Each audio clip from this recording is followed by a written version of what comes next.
and welcome to the channel. I'd like to give everybody a heartfelt thank you for all your support while making these videos and your likes, shares, and comments. It really means the world to me. Now today I want to talk about removing the brake lever and adjusting the caliper. It's basically some routine maintenance that we all should do and know how to do. So let's get started with taking the brake lever off.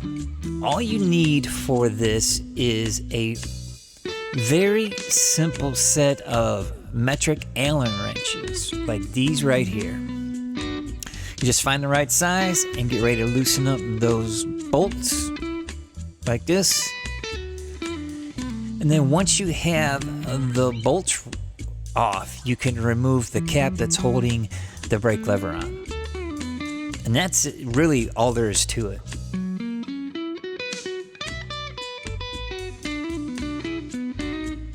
And there you go. Now you have your lever off.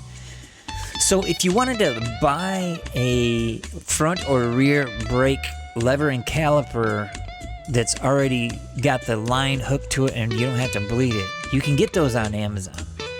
They're a little bit higher, but then you wouldn't have to worry about bleeding the brakes. Also, if you had a way to remove your grip, you wouldn't have to completely remove this either. You could just loosen those Allen heads up and then slide it off the bar.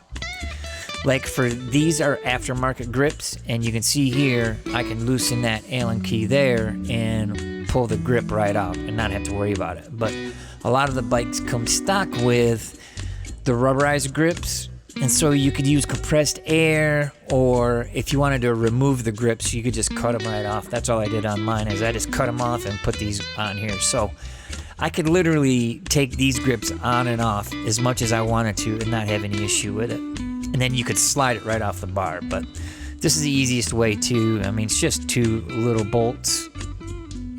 So when you tighten it back up, you can put the lever where you want it.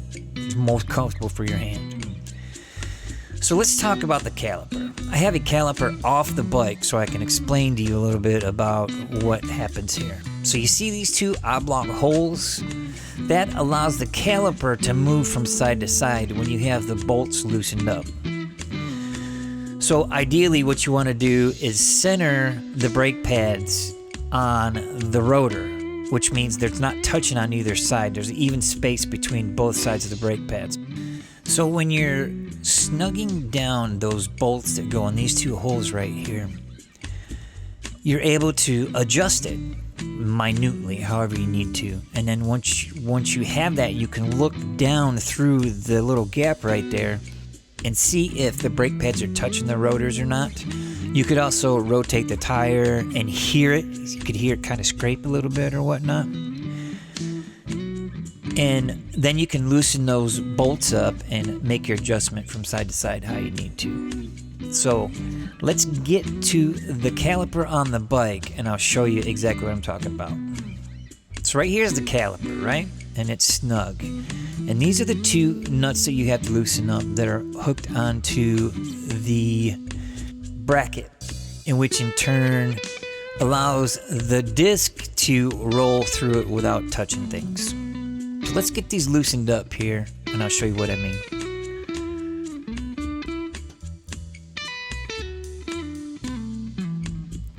So now you can move the caliper from side to side, and so if it's touching it anywhere, you'll hear it rubbing, or you'll be able to see it rubbing on the rotor itself. And so looking down that space right there, you could actually see the pads, whether they're rubbing or not. Sorry about the weird angle of the camera.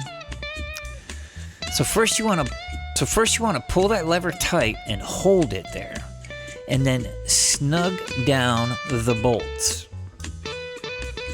And what this does is it centers the caliper on the rotor, because you're pulling the brake lever, which is holding the pads tight to the rotor, which in turn centers everything out. So once you tighten those two bolts up and let go of the lever, it should be close to centered. Now, it's not always the case.